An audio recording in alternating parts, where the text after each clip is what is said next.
How do you free 5 gods trapped inside the most powerful being in the world without letting him know you exist? You already know this story from the beginning.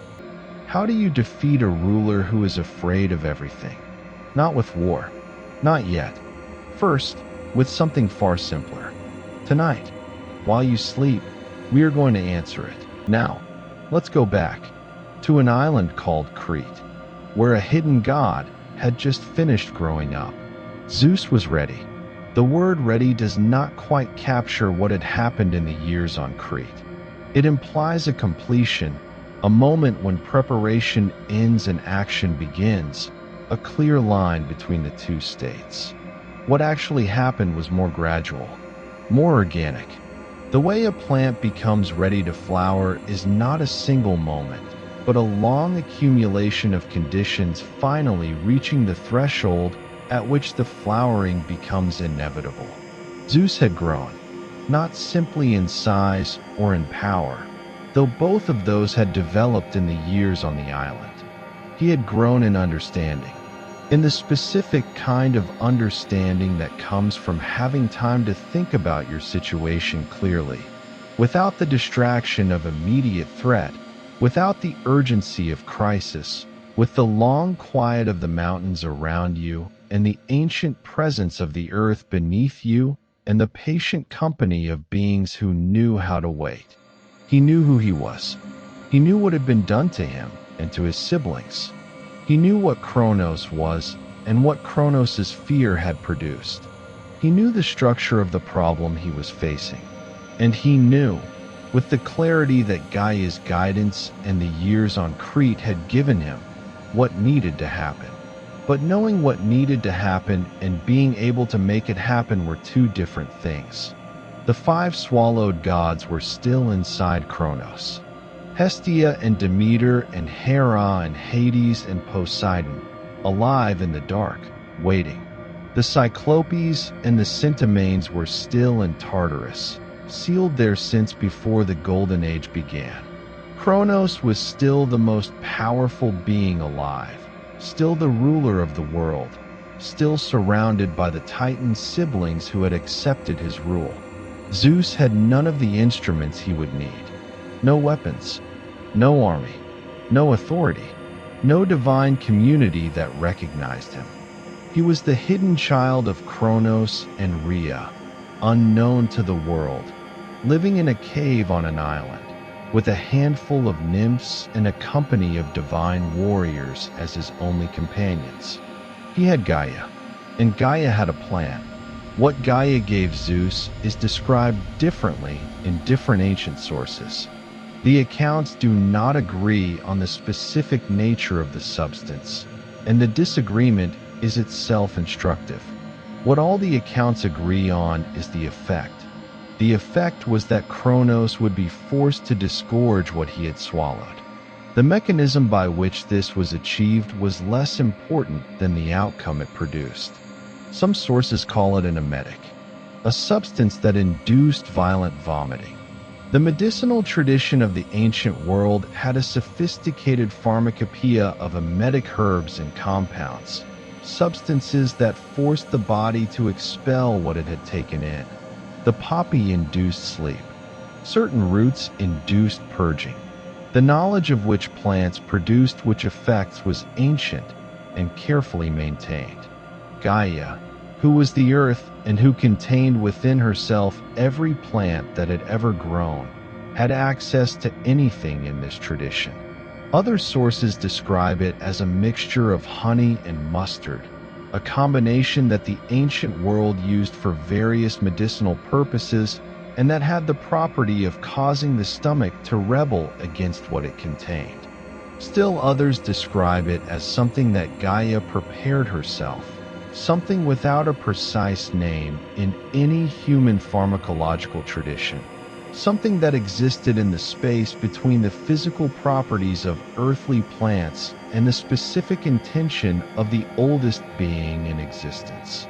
Not simply a medicine, an act of will expressed through a medium that the physical world could understand and respond to. What Gaia gave Zeus was the means to force Kronos to give back what he had taken. Zeus took it. He understood what it was and what he was going to do with it. And he began to plan his approach. Now, close your eyes. Take a breath. Somewhere in the ancient world, a young god is moving through a divine court, dressed as a servant, carrying something in his hands that looks like nothing at all.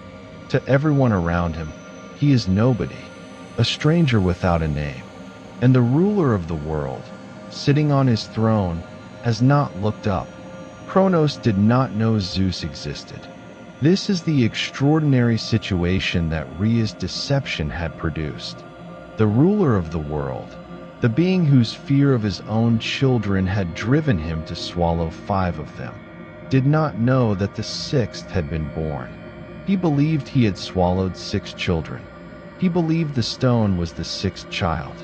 He had felt nothing unusual when he swallowed it, and had felt nothing in the years since to suggest that anything was wrong. Zeus could move through the world without Kronos recognizing him as a threat. He was a stranger, an unknown young god of no obvious significance. He had no reputation, no history in the divine world, no qualities that anyone who encountered him would immediately associate with the prophecy that consumed Kronos' attention. This invisibility was his first weapon. He disguised himself. The specific form of the disguise varies across the ancient sources. In some accounts, he presented himself as a cupbearer, a servant whose role was to pour and serve the wine and other drinks at divine gatherings. This was a position of closeness without power. The cupbearer was always near the one he served, was trusted with the most intimate access, was present at moments of relaxation and sociability when the powerful were most likely to let their guard down. In other accounts, he presented himself simply as a young divine being seeking a place in Kronos' court, unremarkable in every way, one of the many minor divine figures who moved through the world without attracting particular attention. Whatever the form of the disguise, the principle was the same. He was no one. He was nothing to worry about. He was simply there, as countless other beings were simply there, serving the needs of the powerful without being noticed by them. He got close to Kronos. He offered Kronos the substance that Gaia had prepared. In the mythology, this is described with the same compression that characterizes the most significant moments. Kronos drank. The drink was offered and Kronos accepted it and drank.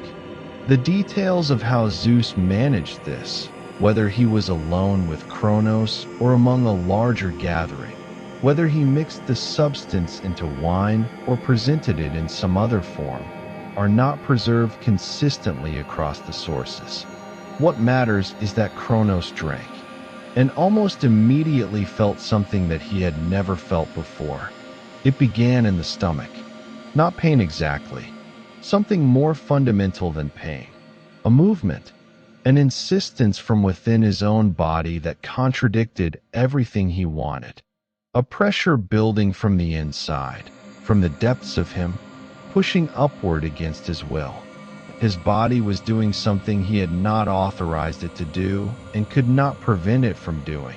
And the force of it was overwhelming in a way that the most powerful being alive found deeply disturbing, precisely because power had never before met something it could not simply override. Kronos' body was returning what it had taken. The stone came first. The gray ordinary stone that Rhea had wrapped in cloth and given to Kronos in place of Zeus. The stone that had sat in the darkness inside Kronos for however many years Zeus had been growing up on Crete. It came up with the force of Kronos' involuntary purging, and it fell from him, and it struck the earth. It fell at Delphi, the place that would become the most sacred oracle site in the ancient world. The place where Apollo would later establish his shrine and his priestess would speak the words of divine prophecy. the place where the question of the future had its divine address, the navel of the world, the omphalos, and the founding object of that sacred site was a stone, gray flint, the most ordinary thing in existence. The Greeks kept it. They wrapped it in special bindings of wool that mimicked the cloth Rhea had originally wrapped it in. They placed it at the center of the sanctuary. They venerated it for centuries, not because it was inherently powerful, not because it had divine properties of its own, but because of what it represented. The moment the most powerful being in existence was deceived by something, he did not bother to look at closely. The moment the arrogance of power created the opening through which its undoing entered. The navel of the world is an ordinary stone. This is one of the most precise things Greek mythology ever said about the relationship between the great and the simple. After the stone came the gods. They emerged in the order they had been swallowed, though the sources disagree about whether this means the most recently swallowed came first or the longest imprisoned. What all the sources agree on is that they all came. Every divine being that Kronos had imprisoned in the darkness of his body, every child he had taken to prevent the prophecy, every god who had waited in the suspended state of the swallowed, they all came out. Poseidon was among the first. He emerged with the barely contained force that had characterized him from his first moment of life. The force that had been imprisoned did not come out diminished. It came out exactly what it had been when it went in, perhaps more precisely itself for the years of compression, more insistent in its expression for the years of constraint. The air around him changed when he emerged. The quality of the atmosphere shifted in the direction of the sea. Hades emerged, with the weight that was his nature, with the gravity that had been his from the beginning. He stepped into the world with the expression of someone who had used the long, dark years to understand more completely what he was and what his role would be. He was not bitter. He was not relieved in any simple way. He was simply present, fully and completely, the god of the dead entering the world of the living with the calm of someone who understood the distinction between the two. Hera emerged, and she was still Hera. The years in the dark had not reduced the authority, the pride, the absolute knowledge of her own worth that had been present in her from the first moment. She looked at the world with the eyes of someone who had been waiting a very long time for this moment and who intended to make the most of it now that it had arrived. Demeter emerged, and the earth responded. The grass grew more vividly for a moment where she stood. The air smelled of grain and of the particular quality of fertile soil after rain. The goddess of the harvest was back in the world, and the world that depended on her harvest recognized it immediately, in the way that living things recognize the return of what they need.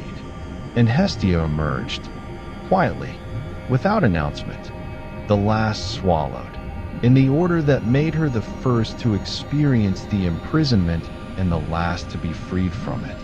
She looked at the world with the calm of someone who had been through something very long and very dark and had come through it with her essential nature entirely intact. The warmth was still there. The steadiness was still there. She was still Hestia.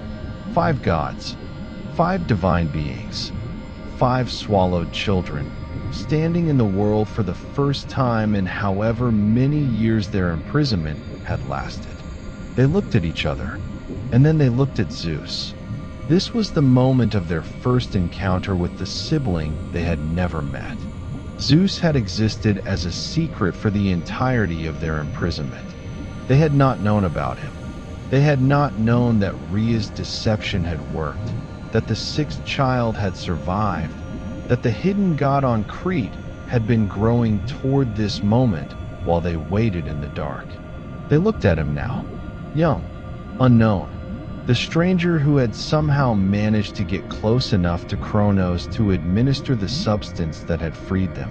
the one who had come from somewhere they didn't know, who had done what needed to be done, who was standing here as the instrument of their liberation. He was their brother, the sixth child of Kronos and Rhea, the one who had not been swallowed because Rhea had found her courage and Gaia had provided her plan, and the stone had served its extraordinary, ordinary purpose. Whatever passed between them in that first moment of recognition, the mythology does not detail it in ways that give us the specific quality of the encounter, but the foundation of the alliance that would fight and win the Titanomachy was laid in that moment. 6 gods, finally together.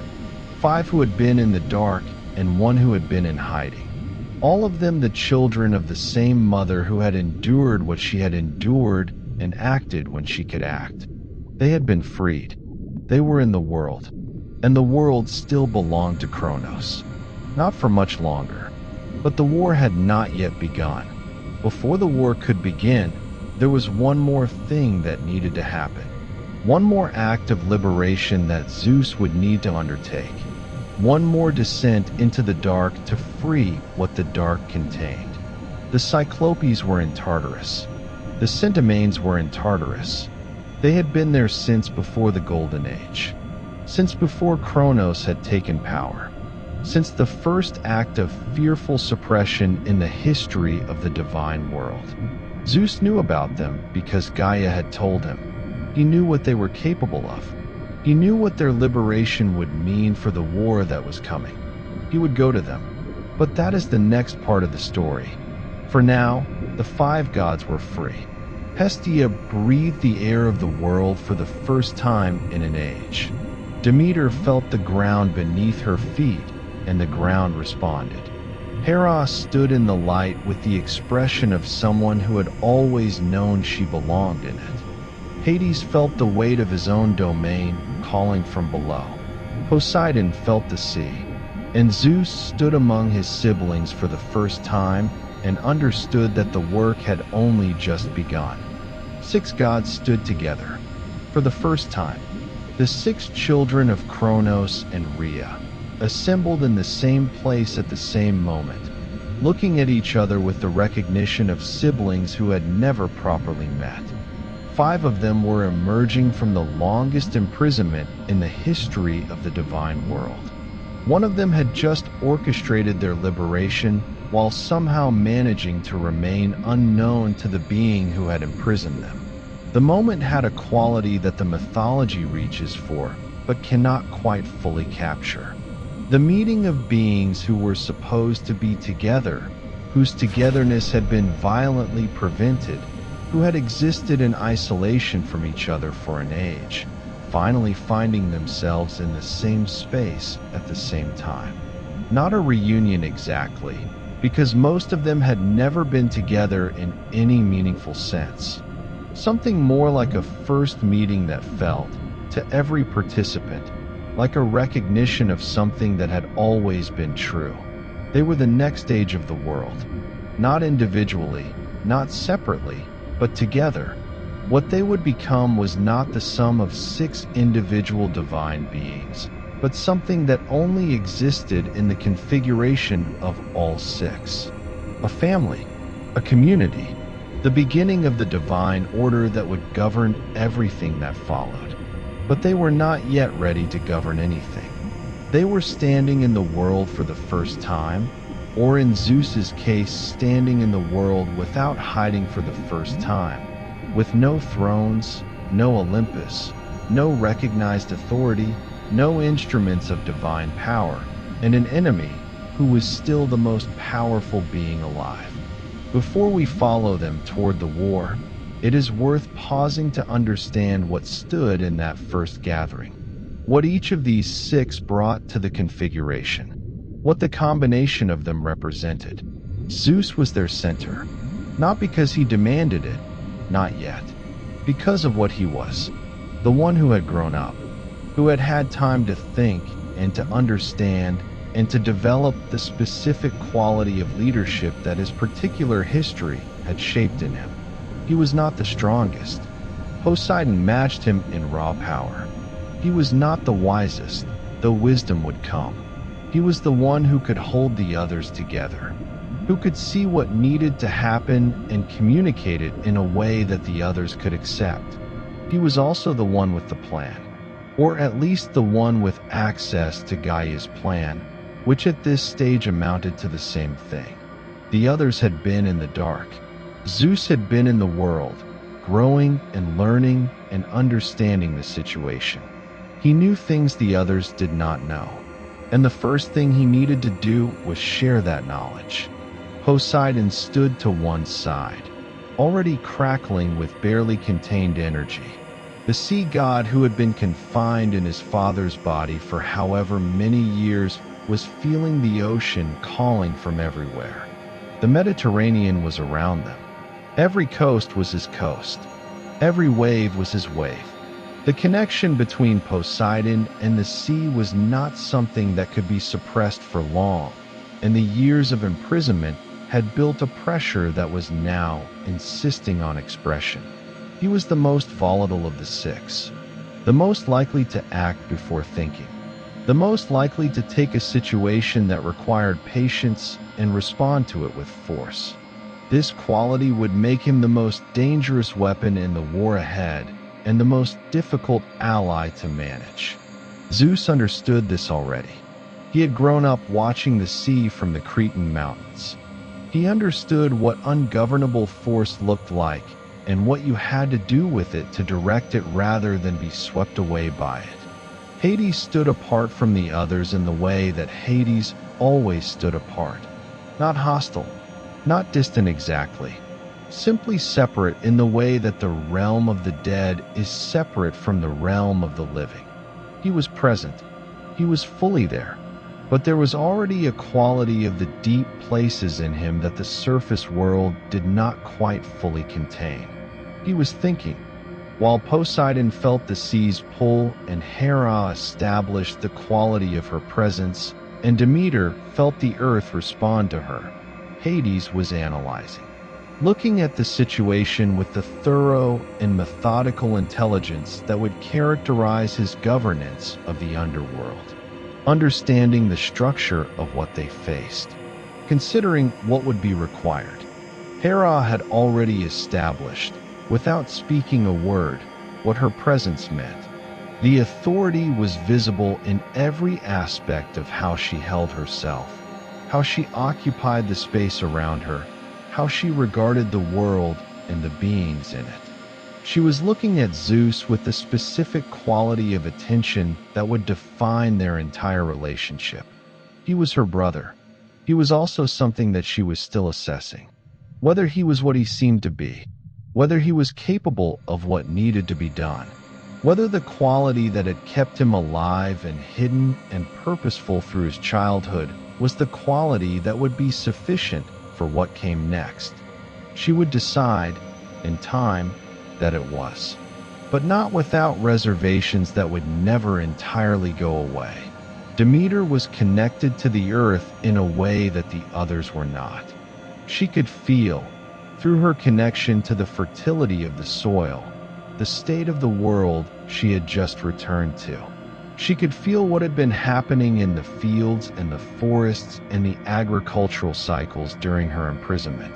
She could feel the places where her absence had been felt, where the grain had grown less richly or the harvest had been less abundant than it should have been. She was already oriented toward the work of her domain, already re-establishing the connection that had been severed, and Hestia was simply present, without drama, without the assertion of presence that characterized Hera or the crackling energy that surrounded Poseidon. Hestia was there the way a fire is there, quietly generating the warmth that made the space habitable, watching, understanding, being the stable center that the more volatile elements of the group could orient themselves around. They needed to understand their situation. Zeus told them what he knew, about Crete and about the years of growing up and hiding, about Gaia and her guidance, and the plan that had produced the substance that freed them, about the Cyclopes and the Centimanes in Tartarus, their existence and their capabilities, and what their liberation would mean for the war that was coming. The five who had been in the dark listened.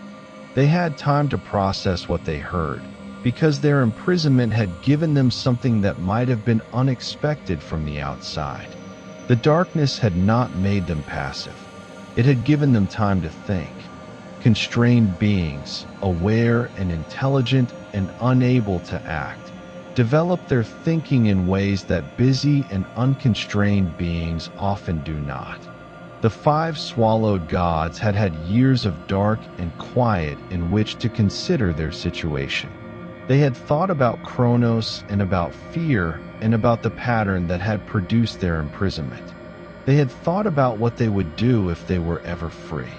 They had thought, in the way that imprisoned beings always think about freedom, with the intensity that comes from having nothing else to do and everything depending on it.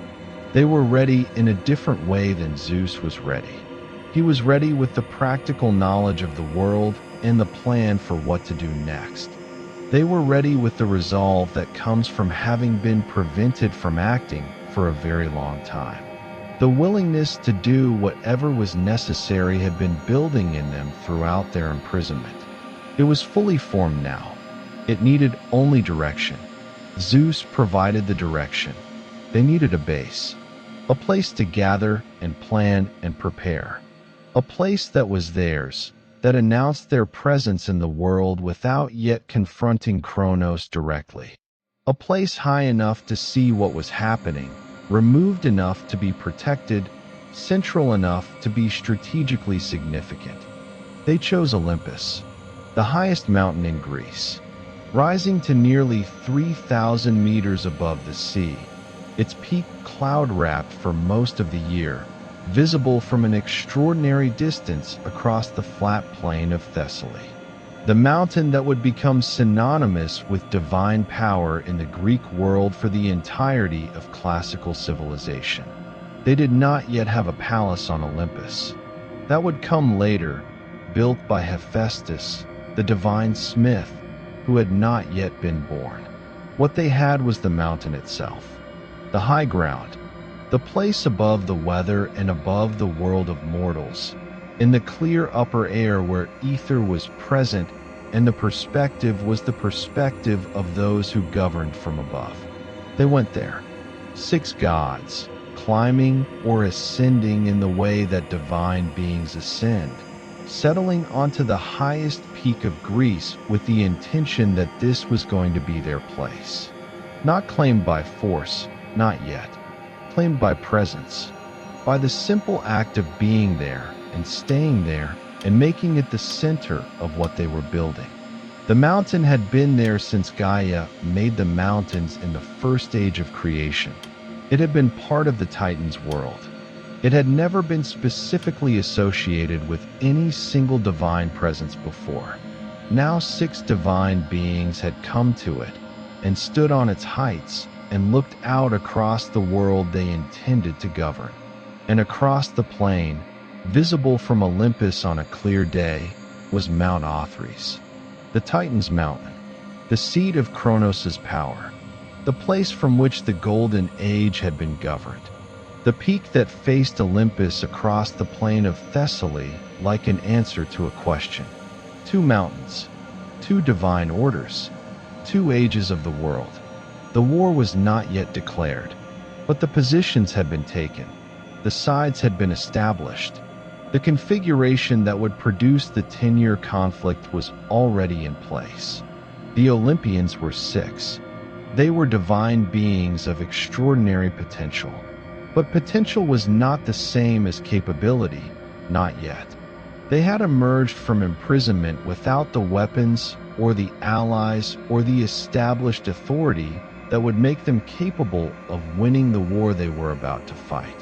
The Titans were many more than 6, and the Titans were not simply Kronos.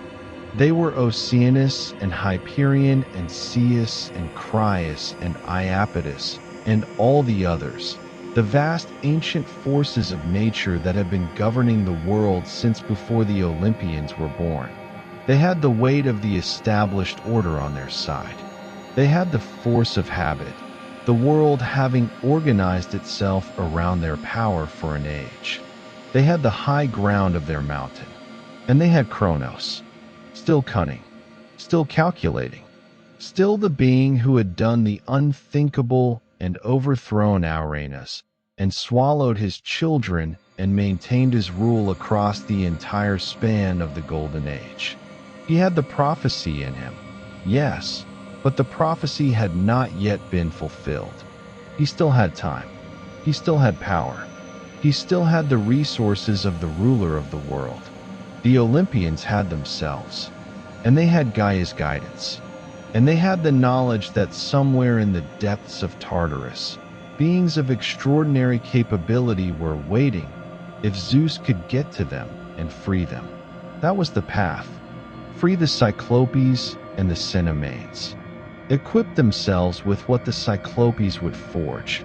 Add the overwhelming force of the Cinemanes to their side. And then fight.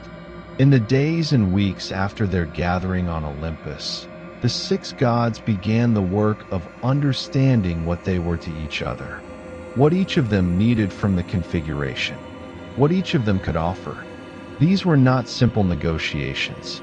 These were divine beings of distinct and sometimes competing natures, finding the arrangement that would allow them to function as a unit. Poseidon and Hades were as powerful as Zeus in their domains. They needed to understand the nature of Zeus's leadership before they would accept it, not blindly and not absolutely, but sufficiently for the purpose of the war that was coming. Zeus demonstrated, in those first days, the quality that would make him the king of gods.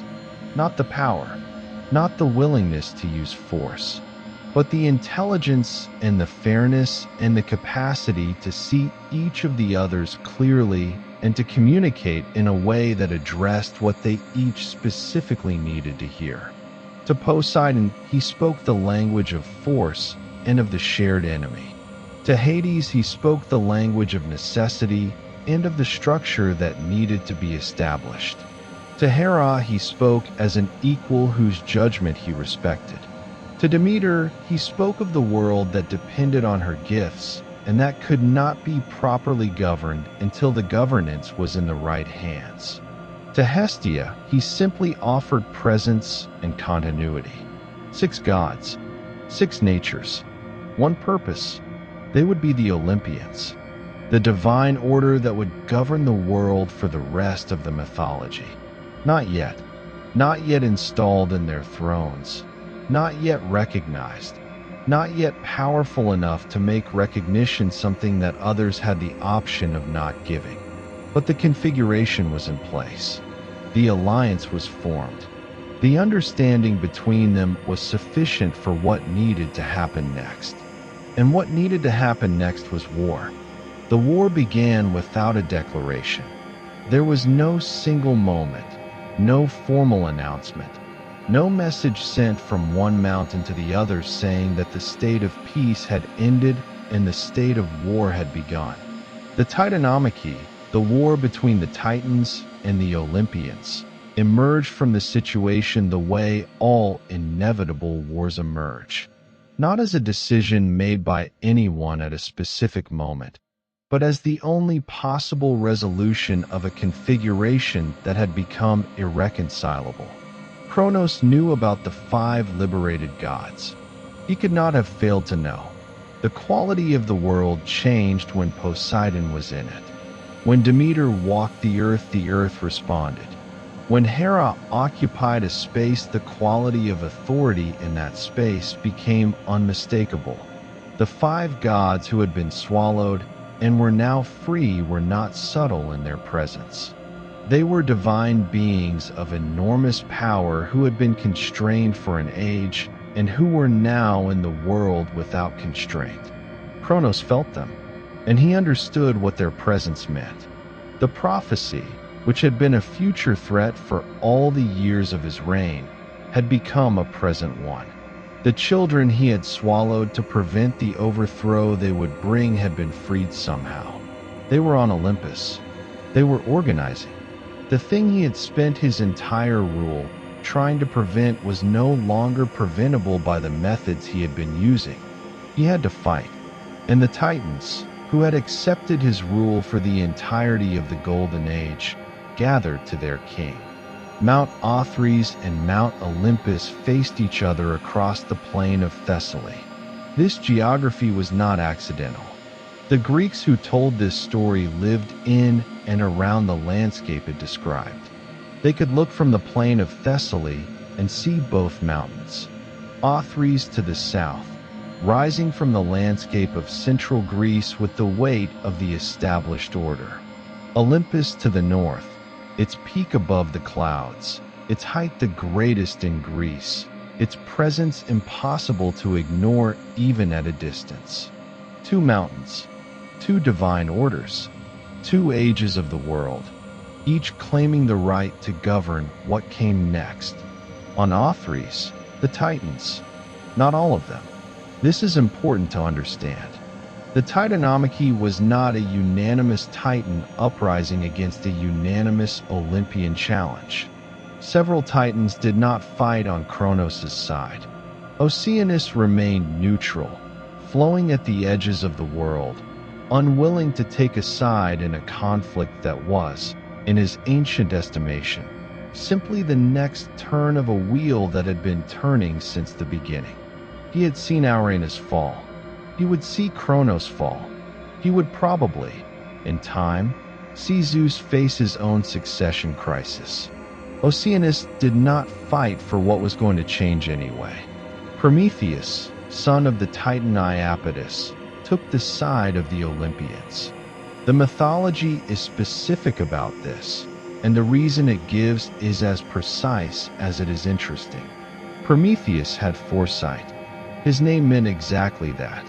He could see, more clearly than any of the other Titans, where this war was going to end. He could see that the Olympians were going to win, not because they were currently stronger, but because the structure of the situation, the combination of Gaia's support and the resources available to Zeus, and the direction in which the divine order was moving, pointed inevitably toward their victory. Prometheus chose the winning side not out of cowardice, but out of a specific kind of intelligence. The intelligence that could read the direction of inevitable events and act accordingly. His brother Epimetheus followed him. These two Titan brothers, sons of Iapetus, who would become so central to the story of humanity, stood with the Olympians from the beginning. Others remained neutral or uninvolved. The Titanesses who had not actively participated in the governance of the Titan Age found themselves without a clear role in the conflict. Mnemosyne, Themis, Tethys, Thea, Phoebe. The sources are not always clear about the allegiances of each Titan. What is clear is that the war was not a simple symmetrical conflict between two unified blocks of equal size. It was messier than that, more contingent, more dependent on specific individual choices.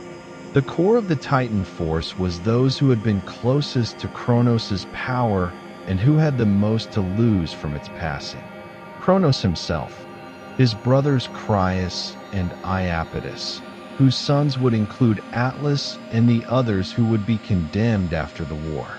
Hyperion, whose light had illuminated the Golden Age, and who perhaps saw in the Olympians a challenge to everything that age had represented. On Olympus, the 6 Olympians, 6 divine beings of extraordinary potential, not yet fully equipped, not yet with the weapons the Cyclopes would forge for them, because the Cyclopes were still in Tartarus, not yet with the alliance of the Centimanes, for the same reason. They were what they were at the beginning of the war, which was 6 gods with the full force of their divine natures, but without the specific instruments that would eventually decide the conflict. They also had something the Titans did not have: the support of Gaia, the oldest being in existence, the foundation of everything, was on the side of the Olympians, not fighting directly, not appearing on battlefields, not deploying her geological power in any visible way, but present, advising, knowing, being the deep intelligence that understood the structure of the situation in ways that neither side could fully perceive. When Gaia was on your side, you had access to the oldest knowledge in creation. You had access to the plan that had been developing since before the Golden Age began. You had the patient intelligence of the Earth itself, which understood timescales that no other being could fully comprehend. The early years of the war were years of position and probe, of each side testing the other's strength without yet committing everything to a decisive engagement. The Titans had advantages. They had age, which in the divine world meant something different from age in the mortal world. Age meant depth of power, rootedness in the structure of things, the kind of authority that comes from having been present and powerful for so long that the world had organized itself around you. Kronos had been governing the world for the entirety of the Golden Age. The rhythms of the world responded to his presence and his will in ways they did not yet respond to the will of the young Olympians. They also had numbers and the weight of the established order. The world as it was had been built by them and for them. When Kronos moved through the world recognized him. When he deployed his force, the world cooperated in ways it did not yet cooperate with the Olympians. The Olympians had youth. This too meant something specific in the divine context. Not an experience, exactly, not naivety, but the specific quality of energy that had not yet been spent. The Titans had been what they were for an age. The Olympians were still becoming what they were. The force that was in them had not yet found its full expression. They were ascending while the Titans were, in a sense, already at their peak. They also had each other. The configuration of the six, the specific combination of Poseidon's sea force and Hades' underworld connection and Hera's authority and Demeter's earth link and Hestia's stability and Zeus's leadership and strategy, was a configuration that the Titans had not faced before and did not entirely know how to address. For 9 years, the war ground on without resolution. 9 years. Let that duration settle. 9 years of divine conflict, of battles between beings whose force could reshape the physical landscape, of engagements that left the mountains of Thessaly scarred in ways that the Greeks of the classical age believed they could still see in the terrain. The particular formation of a mountain range, the strange shape of a valley, the depth of a lake in an unexpected place. All of it, in the mythological imagination, traces of the war that had happened here. To understand the Titanomachy properly, you have to understand what divine war looked like. It was not human war scaled up. It was not armies of divine soldiers arranged in formations following the tactical principles that Greek generals used against each other. Divine war was the direct collision of divine forces. When Poseidon fought in the Titanomachy, the sea fought. Storms arose. The ocean surged inland. The ocean floor shifted and sent tremors through the earth. When Zeus fought, the sky fought. Lightning struck with a frequency and an intensity that had never been seen before. The atmosphere itself became a weapon. Thunder shook the mountains continuously. When the Titans fought, the forces they embodied were deployed directly. The light of Hyperion became something that blinded rather than illuminated. The deep processes that Crius governed in the celestial sphere expressed themselves as disruptions in the orderly movement of the sky. The power that each Titan embodied as their essential nature was turned outward as a weapon. The earth shook. The sea boiled. The sky fractured with lightning that came too fast and too concentrated to be natural. The mountains of Thessaly absorbed the impacts of forces that no geological process would naturally direct at them. The rivers changed course. The coastlines shifted. Hesiod describes the noise of the Titanomachy as the sound of the sky and the earth and the sea coming undone simultaneously. Thunder without cessation. The crash of divine bodies in direct collision. The roar of mountains struck by forces that mountains were not supposed to encounter. The sound of a universe fighting itself for the right to determine what came next. For 9 years, this was the condition of the world. 9 years without resolution. The stalemate was not simply a military situation. It was a theological statement. Neither side was sufficient on its own to determine the outcome. The Titans had the weight of the established order but could not crush the Olympians, who had the support of Gaia and the trajectory of the divine succession and the particular qualities that their combination represented. The Olympians had the direction of things, but could not overcome the Titans' deep-rootedness in the world that was. The stalemate would only be broken when something external to the current configuration was introduced. Something that was not already part of the balance. Something that would tip the equation decisively. And that something was waiting in Tartarus. Zeus understood this. Gaia had told him. The beings who had been sealed in the deep dark since before the Golden Age began, the Cyclopes with their extraordinary craft and the Centimanes with their 100 hands, their liberation would change the war. Not incrementally, not by adding strength to one side in the way that any additional combatant might. Their liberation would change the nature of the war entirely.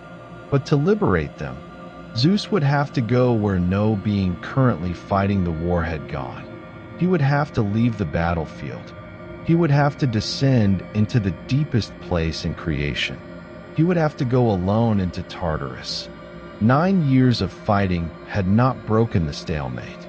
The 10th year would be different.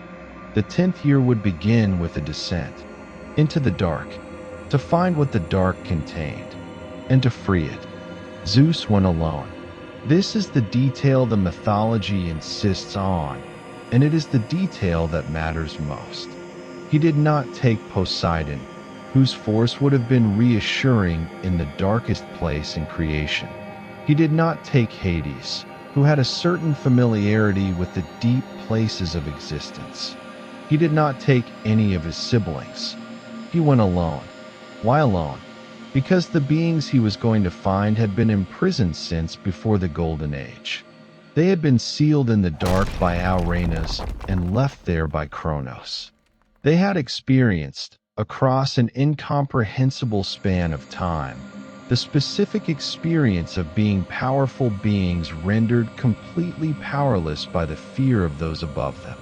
They had no reason to trust anyone who came with an army. Anyone whose liberation of them was a transaction rather than a recognition. Zeus understood this. The only way to approach the Cyclopes and the Centimanes was as one being to another, without the trappings of power, simply as a god who had come into the dark because what had been done to them was wrong and it was time to end it. He went alone. The descent was its own experience. The light fading as he moved below the level where any surface light could reach. The temperature dropping as he passed below the layers of earth that retained the warmth of the sun.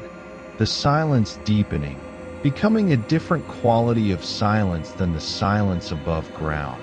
Not the absence of sound, but the presence of something that was the opposite of sound.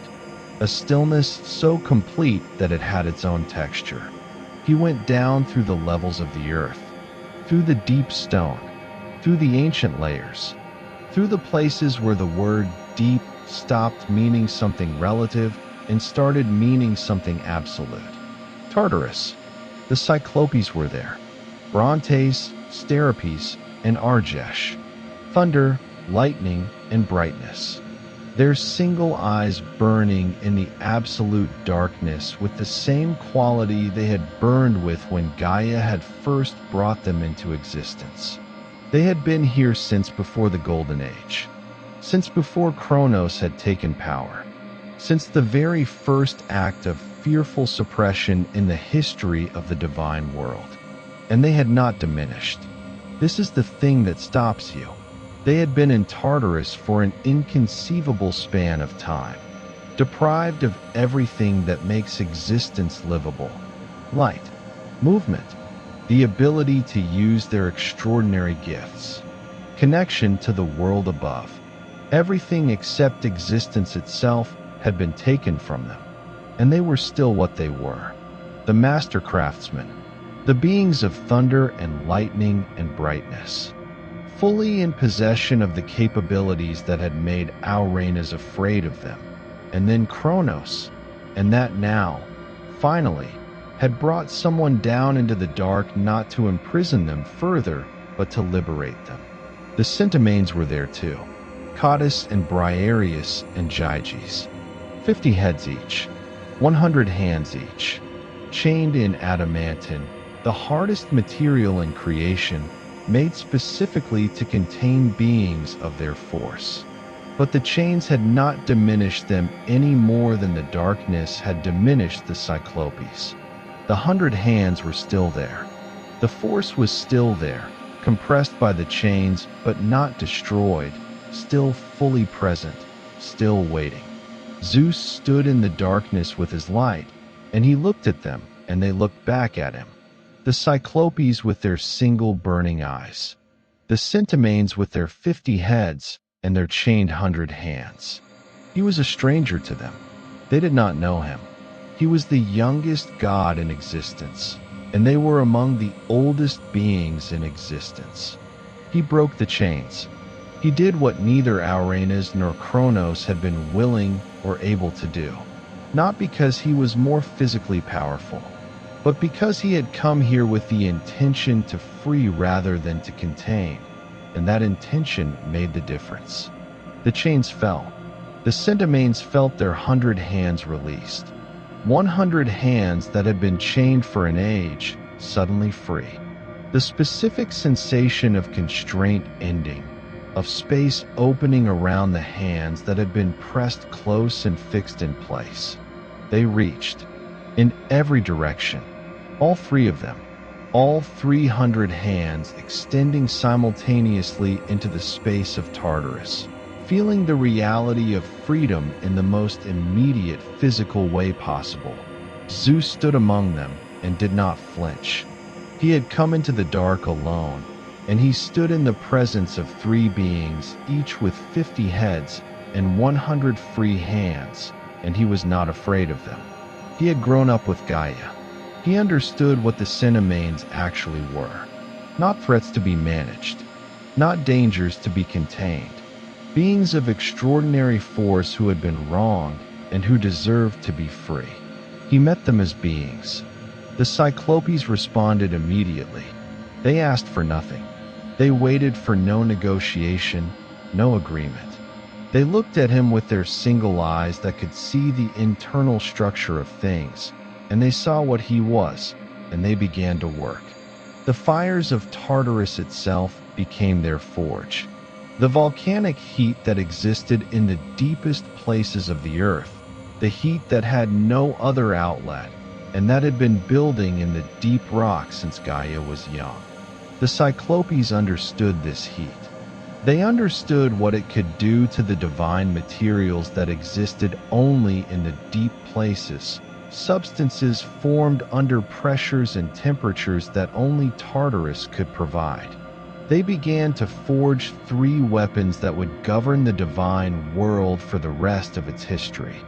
For Zeus, the lightning bolt, the compression of the atmosphere's electrical force into a form that could be held and aimed and released with intention. The single eye of Brontes looked at the materials and saw the potential within them. The hands of Steropes shaped the energy with the precision of a craftsman who had been thinking about this particular problem for as long as he had been imprisoned. The brightness of Argesh found the form that captured lightning needed to be stable enough to carry and potent enough to unleash. The lightning bolt that would become the symbol of Zeus, the object most associated with his divine authority, the weapon that would define his identity for the entirety of the mythology, was made in Tartarus by 3 craftsmen who had been waiting in the dark since before his birth. For Poseidon, the trident, 3 prongs of divine metal whose connection to the deep forces of the earth and sea was built into their composition. The trident that could strike the ocean floor and set the tectonic plates in motion, that could strike the sea surface and raise storms, that gave the god of the sea the ability to direct deliberately what the sea had previously done only according to its own ungovernable nature. Before the trident, Poseidon was in the sea. After the trident, the sea answered to Poseidon. For Hades, the helmet of darkness, the helmet that removed its wearer from the plane of perception entirely. Not invisible in the sense of being hard to see, genuinely absent to the senses of everyone nearby. The god of the dead, able to move through any world without being perceived, without being located, without being stopped. Death had always been present, but never perceptible. Now the god of death could be the same. Free weapons, made in the dark, forged from the materials of the deepest place in creation, given to 3 brothers who would divide the world between them and govern it according to the specific capabilities that these weapons both expressed and enabled. Zeus led the Cyclopes and the Centaurs out of Tartarus. The ascent was the reverse of the descent, but with a completely different quality. He had gone down alone into the unknown. He came back up with 6 beings who had been imprisoned for an age and who were now, with every step upward, returning to a world they had last seen before the Golden Age had begun. The Cyclopes were adjusting to light. Their single eyes, extraordinary as they were, had been in absolute darkness for so long that the gradual return of light as they ascended through the layers of the earth was something they had to accommodate. The world as it had been when they were imprisoned had continued without them. New things had happened. New powers had risen. They were emerging into the aftermath of everything they had missed. The Centaurs were feeling the space. With every level of ascent, the confined darkness of Tartarus was replaced by larger and larger spaces. The stone of the deep earth gave way to the stone of the middle earth, gave way to the soil of the upper earth, gave way to the air of the surface. And the Centaurs, with their 100 hands each, were testing the available space with every step, reaching, feeling the reality of a world in which their reach had somewhere to go. They emerged into the light, into the world of the Titanomachy, the world that had been shaking for 9 years with the conflict between the old order and the new, into the air that smelled of storm and scorched stone, and the particular quality of a world in the middle of a war that was about to change. The Olympians were on Olympus. The Titans were on Othries. The stalemate had held for 9 years. And now 6 beings who had been waiting in the dark since before the stalemate began had arrived on the side of the Olympians. 3 craftsmen who had just forged the 3 decisive weapons of the war. And 3 beings, each with 50 heads and 100 hands, who had been waiting for an age to use what they had, and who now had both the space and the reason to use it.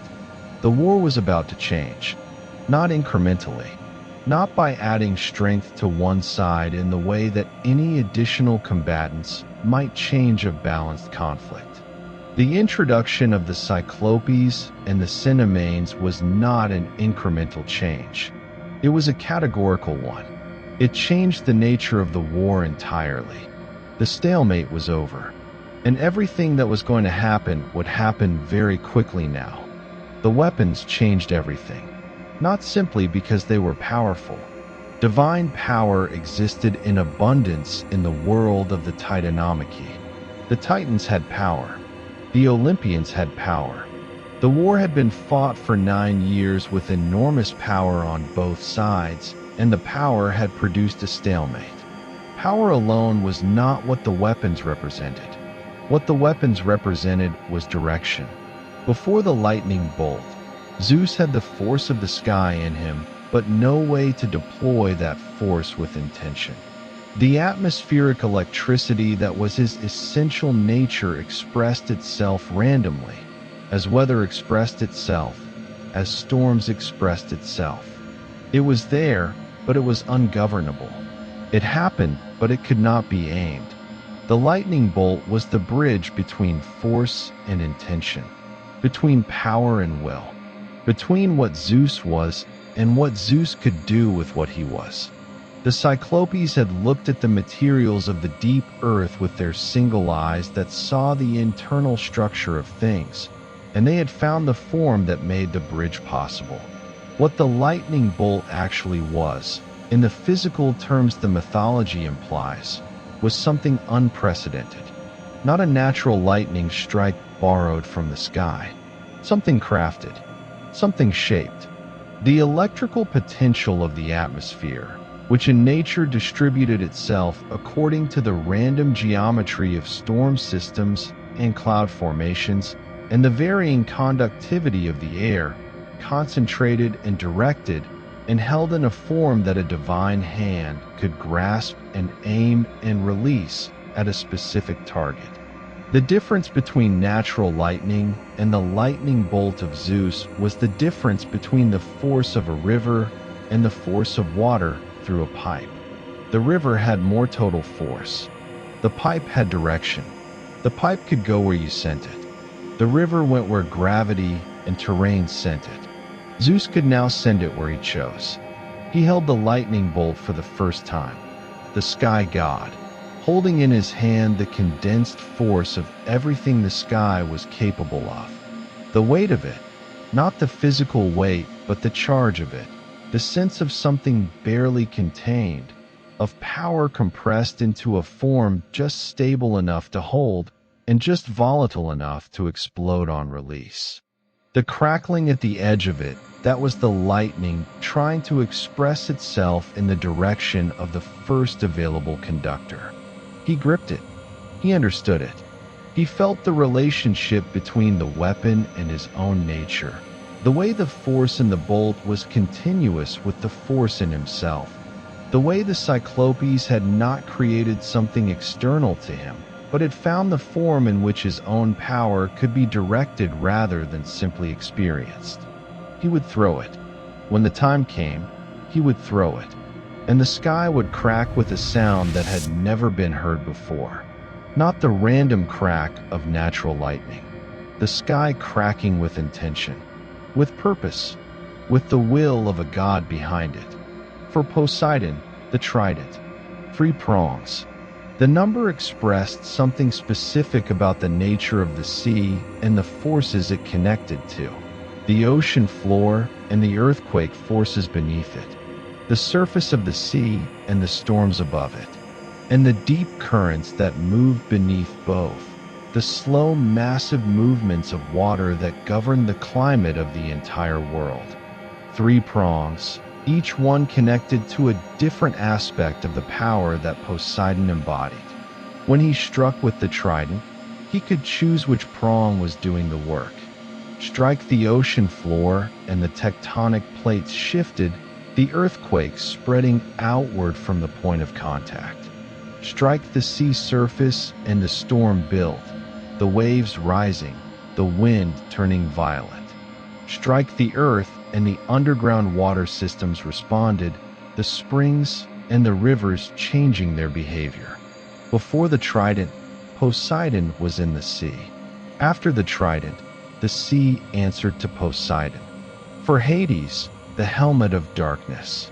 Of the 3 weapons, the helmet was the strangest. Not a weapon in any conventional sense. Not something that struck or cut or exploded. something that removed, that made its wearer absent from the plane of perception that everyone around them was inhabiting. The Cyclopes had understood something profound about death and the god of the dead in making this. Death was the most pervasive force in existence. Every living thing was always in the process of dying. Death moved through the world invisibly. It was there in every room, at every gathering, accompanying every journey. And it was never where you were looking when you looked for it. The helmet made Hades that. The pervasive presence that was never perceived. The god of the dead, moving through any world, present everywhere, visible nowhere. He could stand in the middle of a battle and not be seen. He could move through Olympus and not be noticed. He could cross into the underworld and back without any being in either world being aware of his passage. 3 weapons, 3 gods, 3 domains: the sky, the sea, the unseen. The divine order of the coming age was expressed in the 3 objects that 3 craftsmen had forged in the dark from the materials of the deepest place in creation. The world that would exist after the war was already visible in the configuration of what the Cyclopes had made. All that remained was the war itself, and the war was about to end. The Centimanes took their positions, 3 beings, each with 50 heads and 100 hands. They had emerged from Tartarus with the specific quality of beings who had been waiting for an age and who now had both the space and the reason to act. They had tested the available space on their way up through the layers of the earth.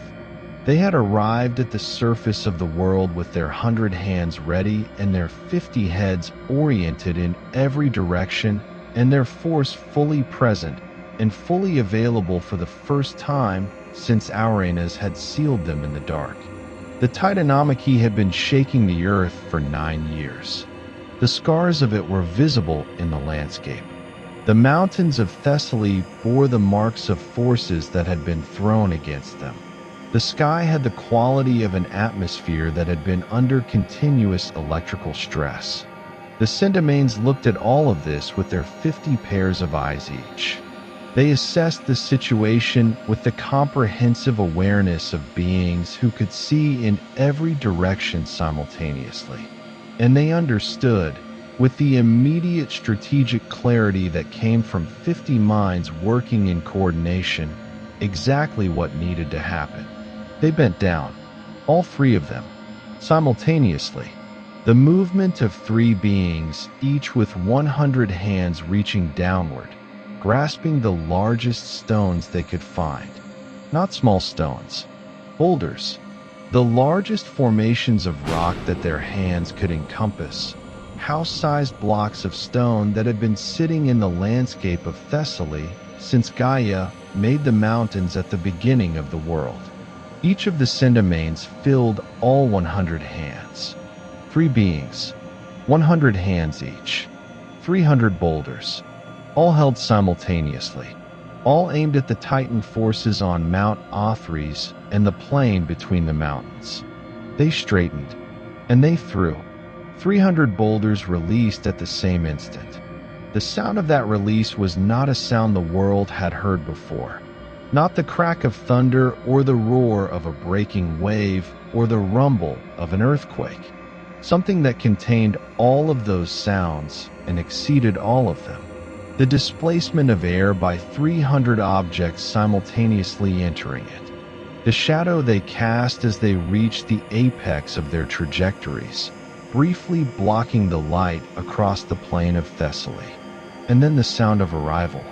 300 impacts, each one capable of destroying a being of ordinary divine power. Each one arriving within the same fraction of a moment. Not in sequence, not in rapid succession. Simultaneously, the plain and the slopes of Othrys received 300 simultaneous impacts, and the world shook with a completeness that 9 years of Titanomachy had not produced. The ancient sources reach for the language of natural catastrophe to describe this moment. Hesiod writes that the earth rang and the heavens echoed and Olympus was shaken to its foundation and the deep earth and the streams of Oceanus and the barren sea all boiled. He writes that heat seized the dark-colored earth. He writes that the flame blazed forth in the ether as though the sky and earth had come together, as though the first great noise at the beginning of things had been repeated at the end of an age. The Titans had faced 9 years of the Olympians without being broken. They had ancient power and the weight of the established order and the force of beings who had been what they were since the beginning of the world. None of that had been sufficient to defeat the Olympians, but none of that had prepared them for this. There was no tactical response to 300 simultaneous impacts. There was no formation to adopt, no position to take, no strategic adjustment that addressed the mathematics of what was arriving. The Centaurs did not fight the way armies fought. They applied force the way geological events applied force. You did not counter a geological event. You survived it or you did not. The Titans fell back. For the first time in 9 years, the Titans fell back. Not tactically, not in a controlled withdrawal to a stronger position, but in the disorganized retreat of beings who had encountered something they could not address. The line between the two mountains, held by the Titans with the weight of the established order for 9 years, broke. And in the sky above the breaking line, Zeus raised the lightning bolt. The first time in the history of the world that a directed, intentional lightning strike had been made. Not the random crack of a natural storm, but a bolt aimed with divine intelligence at a divine target. The sky participated in the throw. The thunder was not simply a side effect. It was the voice of the event, the sound of the sky itself breaking with the force of what was passing through it. The bolt went where Zeus intended it to go. It arrived with the force he had meant for it to carry. And where it landed, the Titan forces that had held for 9 years were finally, definitively, overwhelmingly broken. The stalemate was over. The turning point of the Titanomachy was not a battle plan. It was not a tactical innovation or a strategic insight. It was 3 beings with 300 hands throwing 300 boulders simultaneously while the sky god threw directed lightning for the first time in history. It was the moment that the forces which had been imprisoned by fear for an age were finally allowed to be what they were. And what they were was sufficient, more than sufficient, decisive. The Titans were falling, and the age they had governed was ending. The Titans fell, not all at once, not in a single moment of comprehensive defeat. The fall of the Titans was a process, the unraveling of the established order that had governed the world since before the Golden Age, happening piece by piece as the forces that had held it in place were overwhelmed one by one. Some fell early. The Titans who had been most directly in the path of the Centaurs' 300 boulders, who had been on the plain between the mountains when the sky cracked with Zeus's lightning for the first time. These were taken quickly, the force applied to them, so overwhelming that resistance was not a coherent response. Others fell later, as the collapse spread, as the Titan line broke and the organized resistance of the established order gave way to something more desperate. The beings who had held the world together for an age, who had been what the world was organized around, found themselves in the unprecedented situation of losing, of being in retreat, of having the world that had always been theirs becoming the thing they were being driven away from. Kronos fought. Of course he fought. He was the youngest Titan, the most cunning, the one who had done the unthinkable and overthrown Uranus and governed the world through the entirety of the Golden Age. He was not a being who accepted defeat, without forcing the full measure of the conflict. He fought with everything he had, and everything he had was not sufficient. The prophecy had always known this. By your own child, Uranus had said it, and it had been true, as the words of the wounded sky had always been true. The child Kronos had swallowed 5 times and tricked 6 times, and tried in every way to prevent had grown up and come back, and freed the Cyclopes and the Cinemanes, and thrown the lightning bolt. The 6th child had done it, as the prophecy said the 6th child would. The Titans were taken. The ones who had fought for Kronos, who had stood with the established order against the new, were bound. The Cyclopes had made the weapons that won the war. They had also made the chains that would secure what the war had decided. Adamantine chains, the same material as the sickle that Gaia had given Kronos at the beginning, the hardest substance in creation, shaped now into the restraints of the losing side. The Titans were bound in those chains. One by one, ancient and vast and powerful as they were bound. Hyperion, who had been the original light. Crius, who had governed the constellations.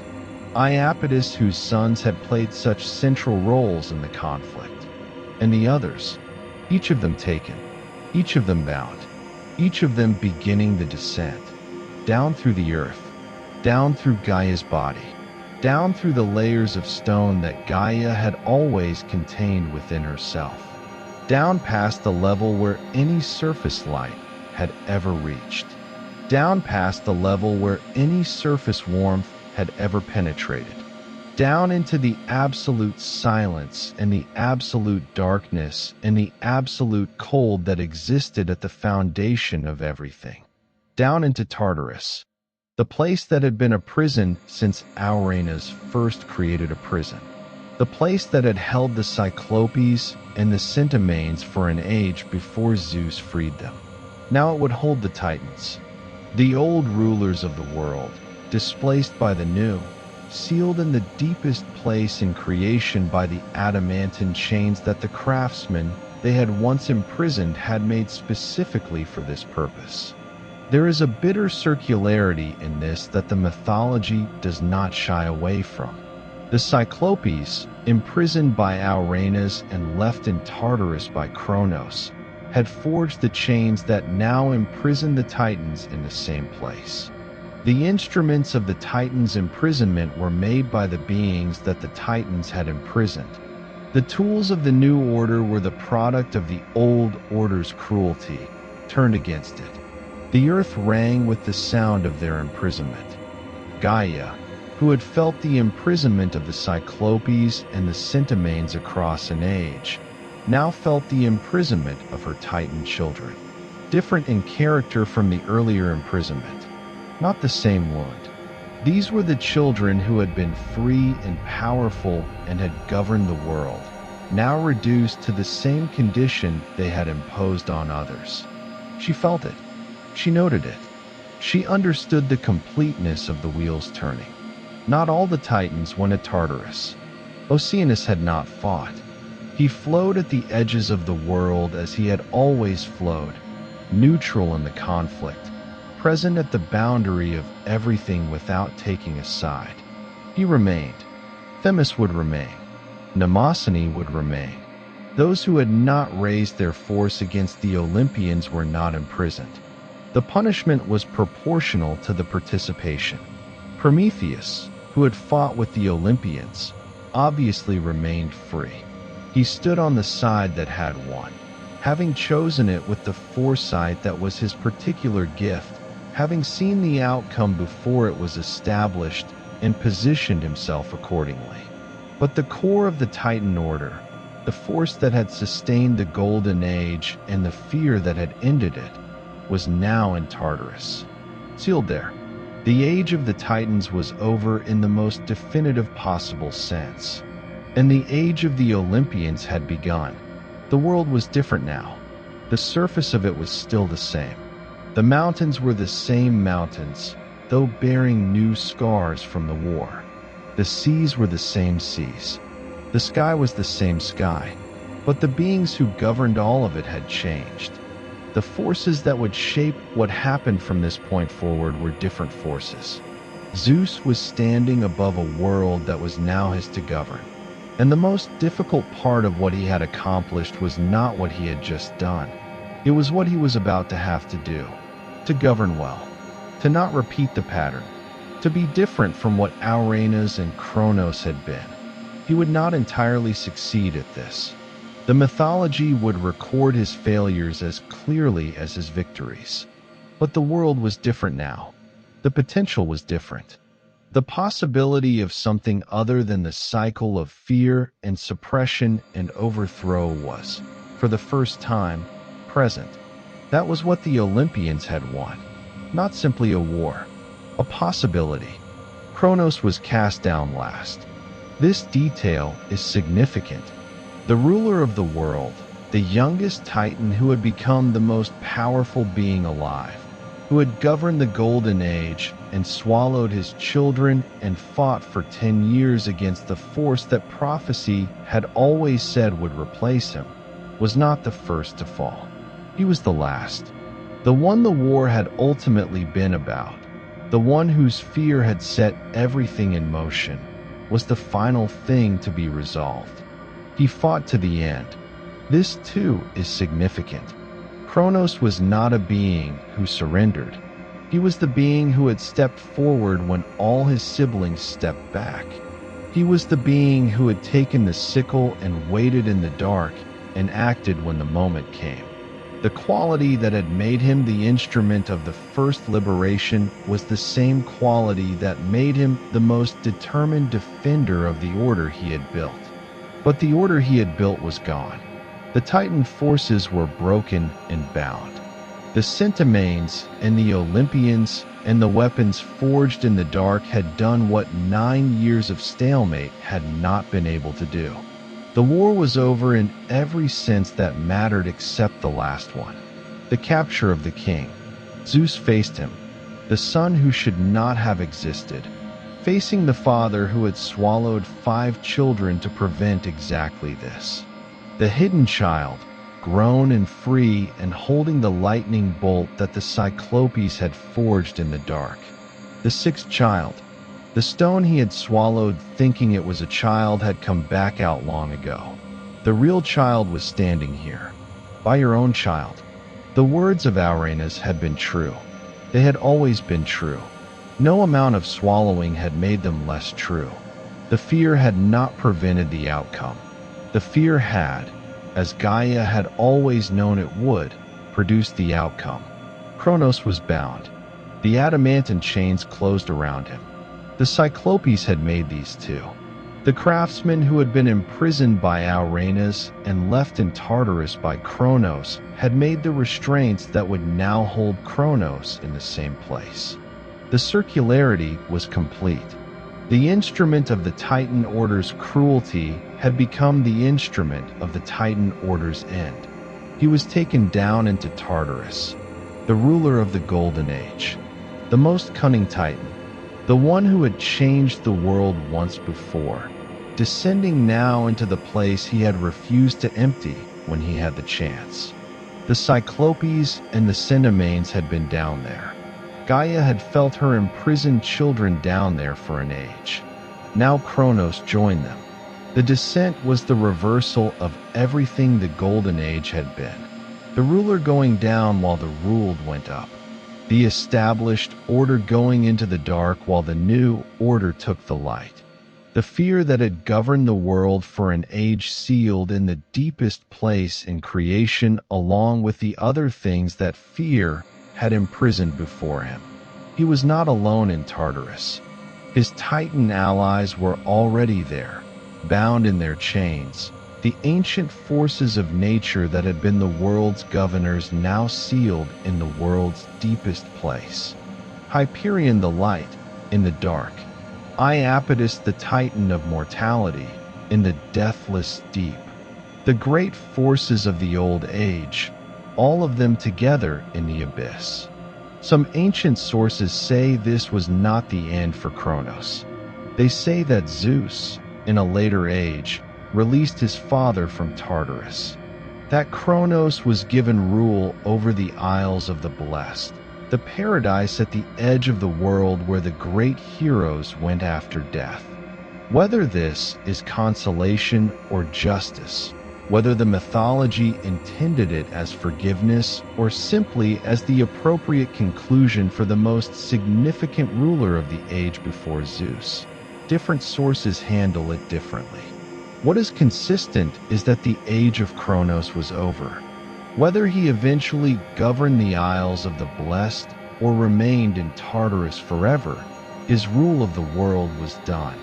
The Golden Age, with all its abundance and all its violence, with all its peace and all its swallowed children, with all its beauty built on a foundation of fear, was over, and the Centimanes remained.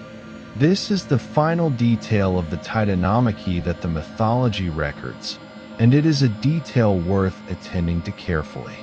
The Centimanes, freed from Tartarus by Zeus, the beings who had thrown the 300 boulders that broke the Titans' line, did not go to Olympus. They did not take thrones in the new divine order. They did not become Olympians or receive domains or participate in the governance of the world above. They went back to Tartarus, voluntarily, as its guards. Think about what this means. The beings who had been imprisoned in Tartarus for an age chose to return to it, not as prisoners, but as keepers.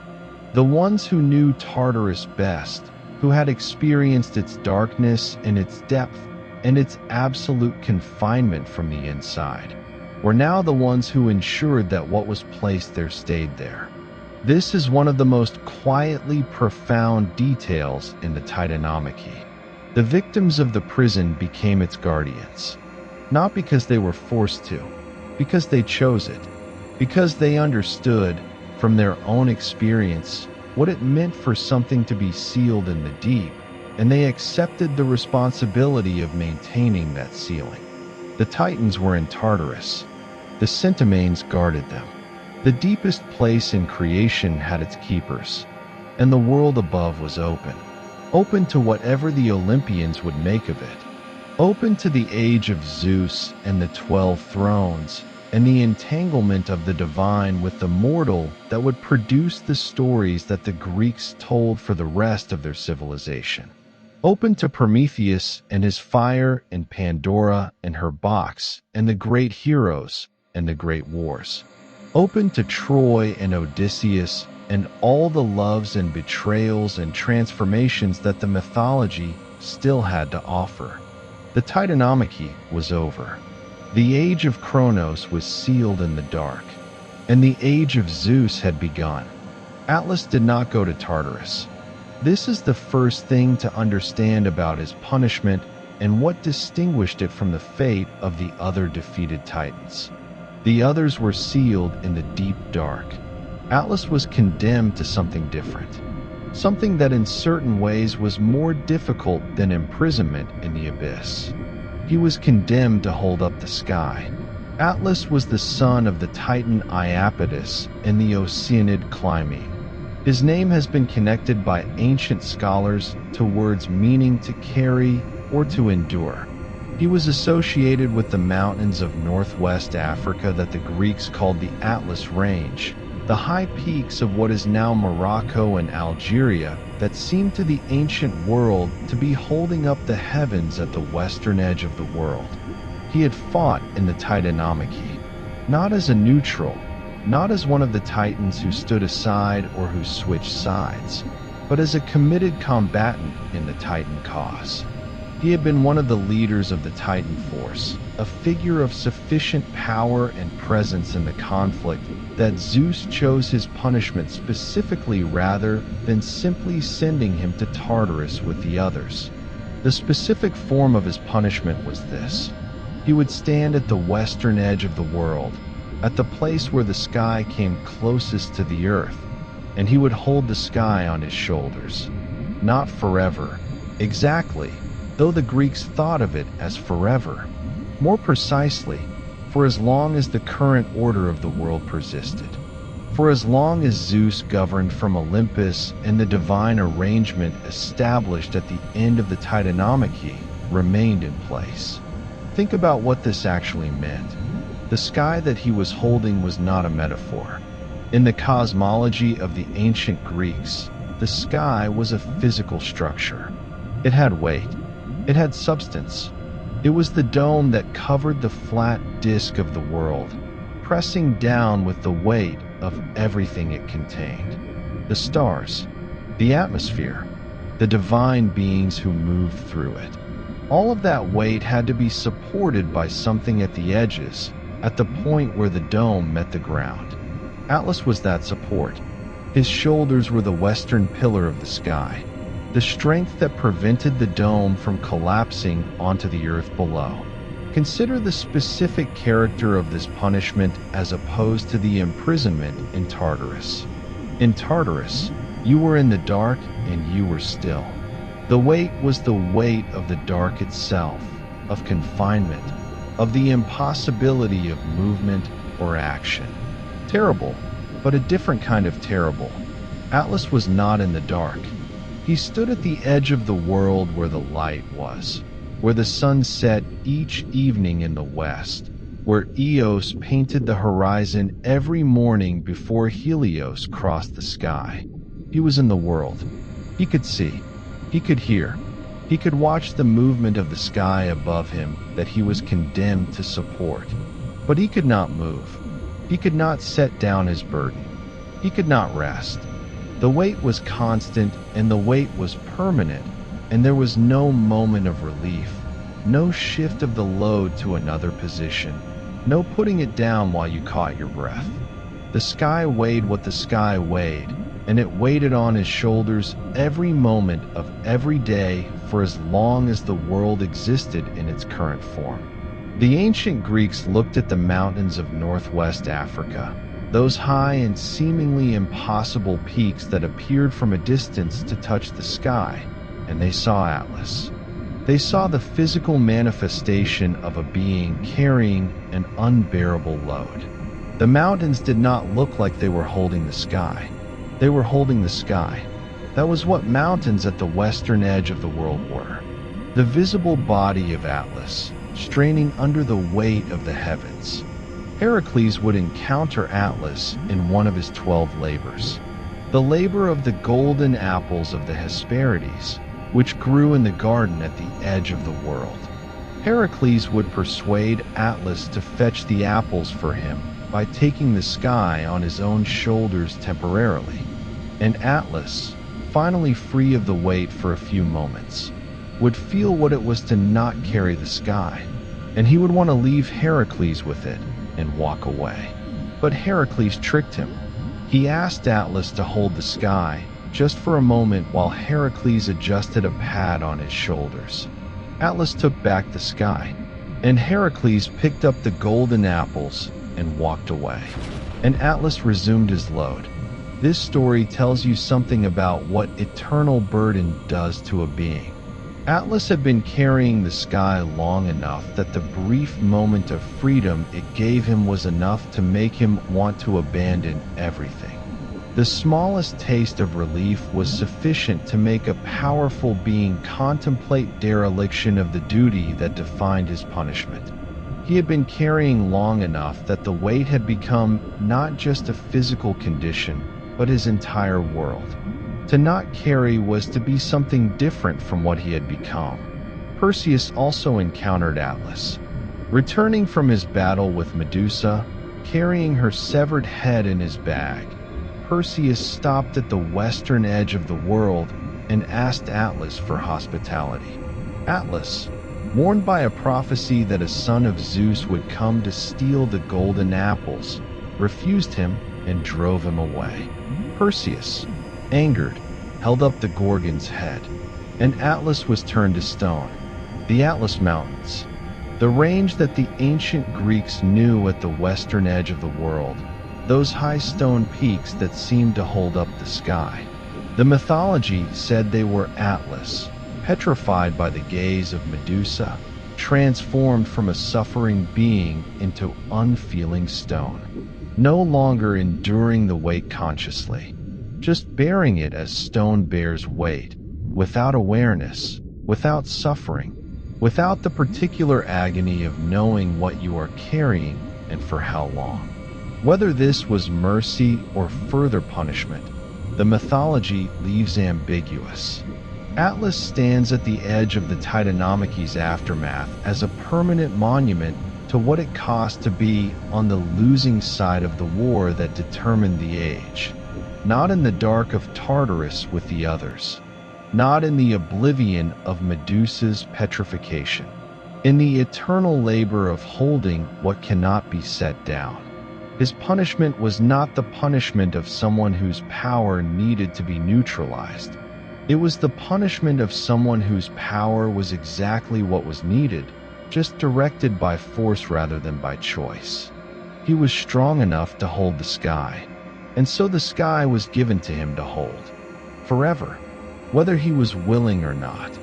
This is one of the most honest observations in the mythology about what it means to be powerful in a world where power is ultimately governed by other power.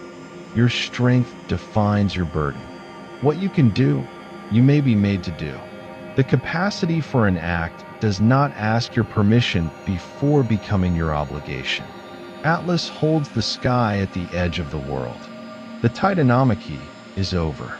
The age of Kronos is sealed in the dark. The age of Zeus has begun, and at the western horizon, where the sun goes down each evening, a Titan carries the weight of the heavens on his shoulders, and has been carrying it since the day the war ended, and will carry it until the day the current order ends, which, given the nature of these things, will come. Eventually, the wheel turns. It always turns.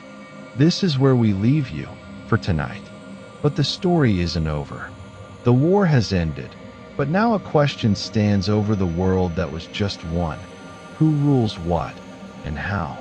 Three brothers stand on the surface of a world that no longer belongs to anyone, and everything, from the sky above to the sea below to the darkness beneath the earth, is still to be claimed. How do you divide a world between gods who are equals when the world is not equal at all? Next time, the division of the world. This is a chronological series. Every episode picks up exactly where the last one left. You don't need to hold anything in your mind right now. Just rest. Your body needs this. Your mind needs this. And we'll be here every 2 days with the next chapter. Tomorrow, and we say this with certainty, the names you heard tonight will feel more familiar. That is not nothing. That is exactly what this time was for. Millions of people lie awake at night convinced they are falling behind, that every hour of sleep is an hour lost. You know something they haven't figured out yet. This time was not wasted. It never was. If tonight felt like something, if these stories found you at the right moment, subscribe and join us. Leave a comment. Hit like. We're building this community together, and your support helps us keep going.